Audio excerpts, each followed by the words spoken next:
So I can give you two steps when you're solving these absolute values. Your first step is always going to be to isolate your absolute value. That means you want to get the absolute value all by itself. So if there's something like multiplying by 2 or adding 4, you have to move that first. So you always want to get the absolute value by itself first. And then a second step would be to set up your two equations. And that's kind of like what we talked about before, is you're always going to have the positive and the negative because you don't know if the absolute value was positive or negative to get 24. This negative 6 times x could have been 24 to get 24, or this could have been negative 24 and it still would equal 24. So once you have it isolated, you're going to set up both possibilities. It could have equaled 24, or it could have equaled to negative 24. We don't know. So you set up both, solve both, and then you get your two answers. So divide by negative 6. So x is negative 4. Solve your other one, divide by negative 6. X is a positive 4. Now, the thing with absolute values and most functions, if you are getting two answers, you need to check. So put negative 4 in. Negative 6 times negative 4 is 24. The absolute value of 24, we're good. Check 4, so you put 4 in for x, which is negative 24, which absolute value, positive 24, works. That one's easy to see. Okay, so you do need it when you solve all of these equations, you do need to be checking all of your answers, because sometimes one of them won't work. And I'll show you that. I have some like that. So let's try another one. So first step, is my absolute value isolated?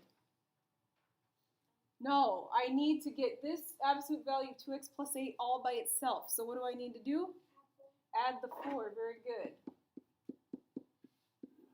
So now I have just the absolute value is 16.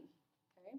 But we don't know what 2x plus 8 equaled. It could have been 16 or negative 16 to get that as an answer. So you need to set up both possibilities. 2x plus 8 equals the positive 16, or the 2x plus 8 would have equaled the negative 16. You got to set up both things, and then solve both. So solve, I'm going to subtract 8,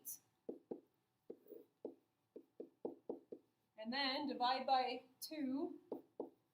So my first answer is 4. And don't just assume 4, negative 4. That's not going to happen all the time. Because look at what happens. If I subtract 8, I'm going to get a negative 24. And then divide by 2, I get negative 12. Okay. So putting those in, you can either use mental math, or remember on your graphing calculators, you can put an absolute value in.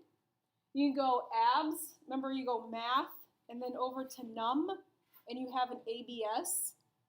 So on your calculators, instead of mental math, you could be using that. You could go abs, and then you would go 2 times 4 plus 8, close your parentheses, subtract 4. Does that equal 12?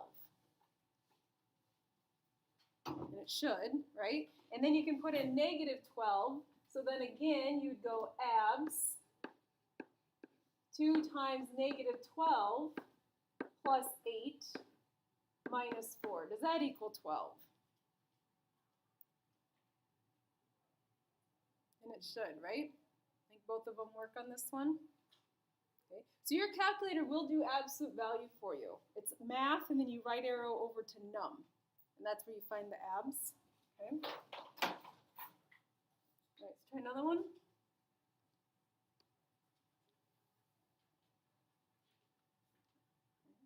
So what happens when you have an equation instead of just a number? You're still going to negate the answer. So instead of just negating one thing, basically what happens is you negate both things. So it looks like this. My absolute value is isolated. I'm good there. Okay. So I take the 2z minus 3 and I set it equal to 4z minus 1. Right? Just keep the answer. My other equation is going to look like this. 2z minus 3, and I'm going to set it equal to the negative answer. Okay, you have to negate it. So the positive answer and the negative answer. Okay, and then you solve, which this one's a little bit harder to solve because you have to combine your variables. I like to get my variables on the left side, so subtract 4z. And then I can get my constants on the right side, so add 3. Okay, so a little bit more algebra involved on these problems. Negative 2z equals 2. Divide by negative 2, and I get a negative 1. Okay. So the other one, you just have to remember you have a negative to distribute first.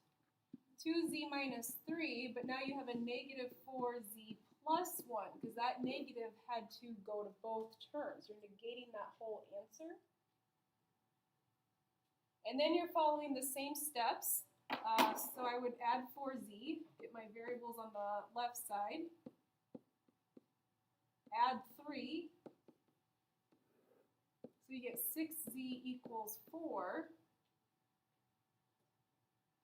divide by 6, and I get z equals 2/3. Okay. Now this is where the calculator will come in handy if you want to use that. Because you need to test negative 1 and 2/3. One of these doesn't work. Okay, one of them doesn't work.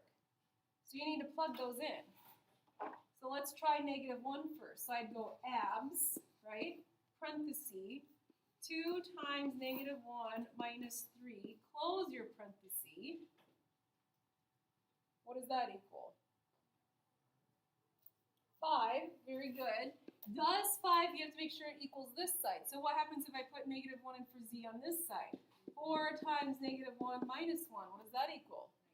Negative 5. So this one doesn't work because 5 does not equal negative 5. That does not work. Okay, so you cross that off. That is not a solution. And I kind of already gave it away. 2/3 does work, right? And you can put that into your calculator. Just make sure you use parentheses. It'd be 2 times 2/3 minus 3.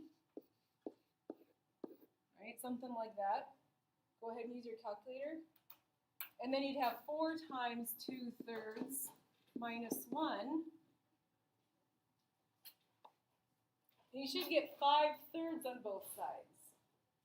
Right? You should get 5/3 on both sides, so then it works. Did everybody get 5/3? If you get a decimal, remember you go math, enter, enter, and it'll convert the decimal into a fraction for you. I got a decimal. Yeah, I did it. So example for this one, we have to do step 1 first, isolate the absolute value. So what do I need to do first? If I'm taking 2 times this, I would divide it. Very good. Okay, because then that'll get rid of that, and I just have the absolute value then. Okay. Now, once I have the absolute value isolated, then I can do step 2 and set up my 2 examples. Because this 3x minus 2 could have equaled positive 7, and I would have gotten 7 as an answer, or the 3x minus 2 could have equaled negative 7. If this equaled negative 7, I still would have gotten 7 as an answer. So you have to consider both possibilities. And then just solve. So add 2.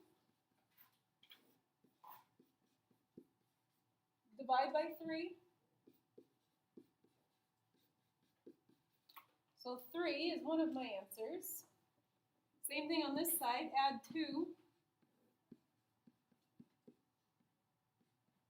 Divide by 3. Okay. Now, when you sub your numbers in, make sure you're subbing into the original function up here. Okay, you don't want to go where you divided by 2. You want to go back up to the original up here. So you're taking 2 times the absolute value, right? 9 minus 2 is 7, so that's 14. Put in negative 5/3 for x. And you should get 14 again. They both work on this one. Okay, so either by mental math like I just did, checking, or, right, if you don't like fractions, use the calculator, that's fine. Okay, they both should equal 14 though. Did everyone get that? You're checking. So a couple more here. Let's do 2 more examples. This one has 2 things. In order to isolate the absolute value, I have to move the 3 and the 5. Which one gets moved first? The 5. I have to add 5 first and then divide by 3. Order of operations backwards.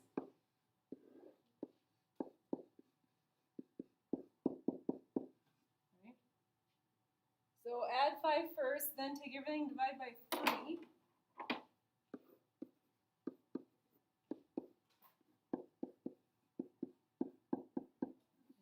Then once your absolute value is isolated, then you can move on to step 2. Set them both, right? Set up your 2 equations.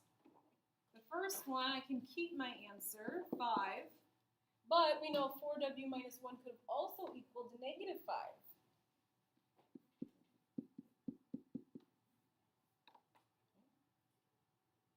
Those are 2 equations, because in this absolute value, this could have been 5 or negative 5 to get 5 as an answer. That's why you set up 2. Then just solve. So add 1. Divide by 4.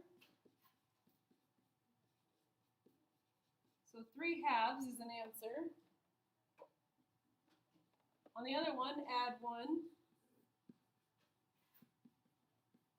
Divide by 4. You get negative 1. Now you need to check both of those. Does 3 halves work? You go up to your original equation way up here. Go back to your original equation, put in 3 halves, and put in negative 1. So if I put in 3 halves, I get 6 minus 1, which is 5. 15 minus 5 is 10. That works. Put in a negative 1, I get 15 minus 5 is 10. So they both work. Right? In this case, they both work. One more example so I can show you with a fraction.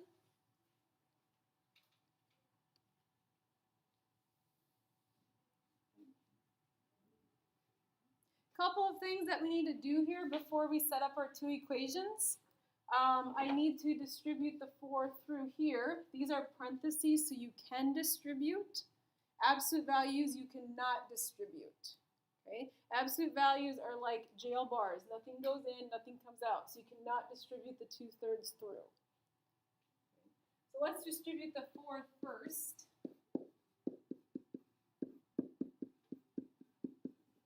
And in Algebra 2, we don't divide by fractions. What do? Multiply by the reciprocal. Very good. Right? So I'm going to multiply by 3 halves, both sides. So then the 3's and the 2's both cancel out, and my fraction's gone. So how do I multiply fractions? Tops, 12 halves is 6. 24 halves is 12. Right? Multiply tops, multiply bottoms. 4 times 3 is 12. Divide by 2 is 6. 8 times 3 is 24. Divide by 2 is 12. Now, my absolute value is all by itself. Now I can set up step 2, my 2 equations. So 3x minus 6, set it equal to that, 6x minus 12.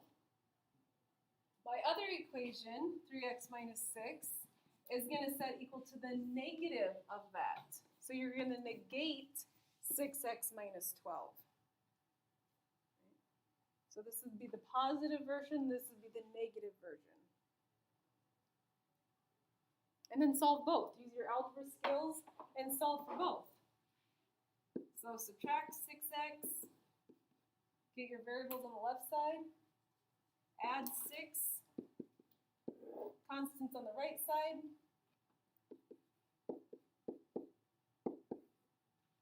So negative 3x equals negative 6. Divide by negative 3, and I get 2.